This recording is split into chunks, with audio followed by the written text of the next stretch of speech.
हमारे घर के बुजुर्गों का ध्यान रखा जाए, विशेष तौर पर यात्राएं और स्वास्थ्य सेवाएं उनकी फ्री होनी चाहिए। अभी तक तो वही करंट की लाइक जो चल रहा था उसमें हम लोगों को बहुत सुविधाएं थी, तो अब हम थोड़ा सोच रहे हैं कि भाजपा चलेगा या नहीं। जैसे हमारे मोदी जी ने वादा किया है कि ये बरकरार रहेगा। मेरे रिलेटिव्स बाहर भी रहते हैं, उड़ीसा, वहाँ पे भी भाजपा ही आई है, तो वो लोग बता रहे हैं इन्होंने तो आते ही सब चीज़ों के रेट बढ़ा दिए हैं। महिलाओं के साथ साथ मुझे लगता है कि जो हमारे घर के जो बुजुर्ग हैं उन लोगों के लिए भी ये सुविधाएं होनी चाहिए। नमस्कार, बहुत स्वागत है आपका। आप देख रहे हैं बुलंद भारत टीवी और मैं हूं आपके साथ माहिम खान। इस वक्त मैं मौजूद हूं दिल्ली में, दिल्ली के कनॉट प्लेस में, और मेरे साथ यहां पे कुछ महिलाएं मौजूद हैं। हम इनसे बात करेंगे, जैसे दिल्ली में सरकार बदली है तो इनकी क्या राय है, ये लोग क्या चाहती हैं सरकार से कि अब जो नई सरकार आई है वो महिलाओं के लिए क्या करे।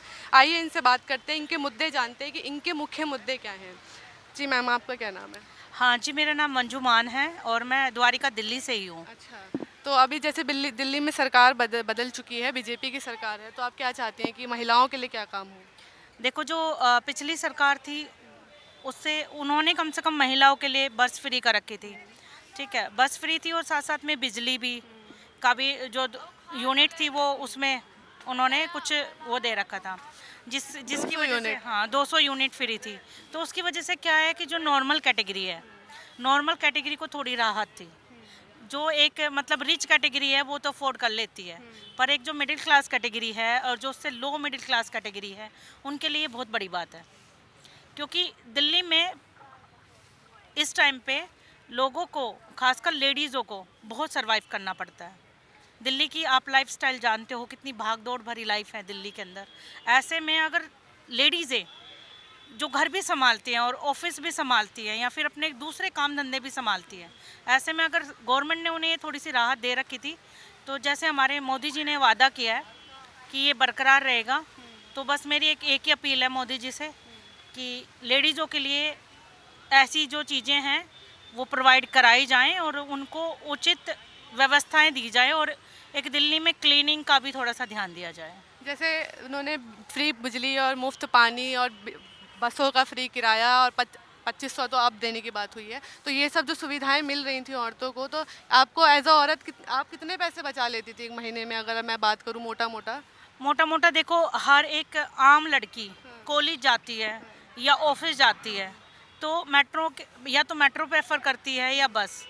तो अगर मेट्रो में डेली का उसका 200 रुपये लगता है या कहीं 400 रुपये लगता है उसका डेली का किराया, तो बस फ्री होने की वजह से अगर कोई 20,000 कमाता है और डेली का 500 रुपये आने जाने में देगा तो वो क्या बचाएगा। जी मैम, आपका क्या नाम है? मेरा नाम पूजा शर्मा। आप दिल्ली से ही हैं? मैं दिल्ली से ही हूँ। आप क्या चाहती हैं कि अब बीजेपी की सरकार आ गई है, कौन से ऐसे मुख्य मुद्दे क्या हैं आपके? आप दिल्ली में रहती अभी तक तो वही करंट की लाइक जो चल रहा था उसमें हम लोगों को बहुत सुविधाएं थी, तो अब हम थोड़ा सोच रहे हैं कि भाजपा चलेगा या नहीं। वो जैसे वादे कर रहे हैं, पता नहीं आगे क्या चेंज कर दे, क्योंकि मेरे रिलेटिव्स बाहर भी रहते हैं, उड़ीसा, वहाँ पे भी भाजपा ही आई है, तो वो लोग बता रहे हैं इन्होंने तो आते ही सब चीज़ों के रेट बढ़ा दिए हैं, पेट्रोल वगैरह, पता नहीं किन किन चीज़ों में उन लोगों ने नोटिस करा।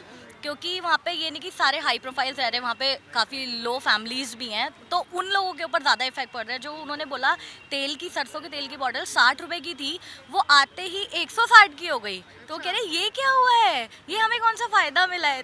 तो बहुत अभी तो डिस्टर्बेंस है, लेट्स सी बट आगे ये लोग क्या करते हैं क्या नहीं करते। आपका क्या नाम है? मैं डॉक्टर ऋतु शर्मा हूँ, दिल्ली से ही हूँ। देखिए, मुद्दा जैसा कि आप अभी मंजू जी ने बताया कि यहाँ पर महिलाओं के लिए जो सुविधाएं थी वो बनी रहनी चाहिए। महिलाओं के साथ साथ मुझे लगता है कि जो हमारे घर के जो बुज़ुर्ग हैं उन लोगों के लिए भी ये सुविधाएं होनी चाहिए। सीनियर सिटीज़न के लिए पास मिलता है, कंसेशन करके मिलता है, लेकिन कटौती वाला पास नहीं। उनके लिए यात्राएँ फ्री होनी चाहिए, क्योंकि कहते हैं ना, घर के बुज़ुर्गों का जितना आशीर्वाद मिलेगा उतना घर में अच्छी उन्नति होती है। तो जब हम हमारे पूर्वजों को, अपने परिवार के बड़ों को नहीं संभाल सकेंगे तो हमारे बच्चे क्या सीखेंगे।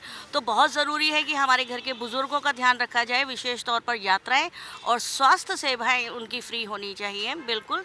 और पर्यावरण को देखते हुए भारत में सबसे ज़्यादा दिल्ली, क्योंकि आज हम दिल्ली में ही बैठे हैं, सबसे ज़्यादा प्रदूषित जो नगर है वो दिल्ली है। तो इसके प्रदूषण पर भी ध्यान देना चाहिए। नाजायज़ तौर पर घर में 3 लोग हैं और 3 गाड़ियां हैं, उसकी आवश्यकता नहीं है। यदि सरकार यातायात की सुविधाएं अच्छी कर दे, सस्ती कर दे और ज़्यादा से ज़्यादा लोग जो कम जगह की दूरियां हैं वहाँ पे साइकिलों का यूज़ या कॉम्बी टैक्सी इस टाइप की या कॉम्बी रिक्शा ऐसे कर दे तो बहुत अच्छा रहेगा। और पब्लिक ट्रांसपोर्ट का ज़्यादा यूज़ हाँ वही। और सबसे महत्वपूर्ण बात जो है आजकल हमारे युवाओं को अंग्रेज़ी की हम अभी भी गुलामी हमने नहीं छोड़ी है, जबकि हमारी 2020 की जो शिक्षा नीति है उन्होंने कहा था सब कुछ हिंदी में ही आएगा। तो जो आम मध्यम वर्ग व्यक्ति है वो कहीं ना कहीं उसके मन में उसकी मानसिकता ये बनी हुई है कि अगर मेरा बच्चा किसी अंग्रेजी स्कूल में जाएगा, चाहे उसके लिए मुझे 20,000 ही फीस देनी पड़े, उसकी आमदनी चाहे 30,000 हो, लेकिन 20,000 देकर भी वो संतुष्ट रहता है कि मेरा बच्चा अंग्रेजी स्कूल में जा रहा है और नौकरी करेगा। जबकि आप तो युवा हैं, आपको मालूम है कि नौकरी पाना इतना आसान नहीं है। तो सरकार को चाहिए सरकारी विभाग में तो नौकरियां आप लोगों के लिए लाए ही, और नियम कानून बनाकर प्राइवेट सेक्टर में, निजी सेक्टर में भी आप लोगों के लिए नौकरियों की व्यवस्था की जाए। तो 3 जो रोटी कपड़ा और मकान, उसकी हम उम्मीद करते हैं कि ये सरकार पिछली सरकार से ज़्यादा बेहतर कार्य करेगी। जी, जैसे मैम आप यूथ हैं तो आप देखते हैं कि बस में जो ट्रैवल कर रही हैं औरतें या 20 साल की लड़की और कोई एक वृद्धजन, कोई बूढ़े अंकल खड़े हैं, वो सीट नहीं छोड़ते हैं क्योंकि उनके लिए रिजर्व है, उनको फ्री है। तो इसको कैसे देखते हैं आप? समान अधिकार मिलना चाहिए, वही वाली बात अभी हम डिस्कस कर रहे थे कि हाँ, नहीं सिर्फ महिलाओं के लिए नहीं, अगर दी जा रही है तो वो वृद्धों के लिए भी और मतलब पुरुष के लिए भी वही सेम अधिकार लाया जाए तो ज़्यादा सही रहेगा। आप क्या सोचते हैं मैम? मैम देखो, जो बुज़ुर्ग लोग हैं, ठीक है, एक युवा है तो वो खड़ा भी हो सकता है। मैं ये सोचती हूँ बुज़ुर्गों को हमें अपने बिहार पे देखना चाहिए, ये क्योंकि तो सरकार की ये जिम्मेदारी हाँ, नहीं है, तो इंसानियत भी है। ये इंसानियत की जिम्मेदारी है। आज के यूथ में, पहले एक नॉर्मल सी घटना बताऊंगी। पहले अगर हम कहीं भी घूमने जाते थे तो अगर कोई लेडीज़ खड़ी है बस में तो, या कोई प्रेग्नेंट लेडीज़ है, अभी का हाल ही का मैं एक मेट्रो का सीन बताती हूँ आपको। वो लेडीज़ प्रेग्नेंट थी, 7वां 8वां महीना हो, ठीक है, तो नहीं होगी कंडीशन फैमिली की ऐसी कि उसको पर्सनल कार में ले जाया जाए, तो वो मेट्रो के अंदर थी। और इनफैक्ट उसकी सिचुएशन ये थी, किसी ने बोलने के बाद भी उसको मेट्रो में सीट नहीं दी। जब उसको तो पेन आप कह स्टार्ट रही हुआ, हैं कि ये दोनों तरफ है। जब उसको पेन स्टार्ट हुआ तो देखने के बाद मुझे थोड़ा सा पेन हुआ, और मैंने एक लड़के को बोला कि भैया आपको इतना तो नज़र आता ही है कि एक लेडीज़ है, वो परेशान है, आप सीट छोड़ दो। तो वो सीधा मुझसे बहस करने लगा।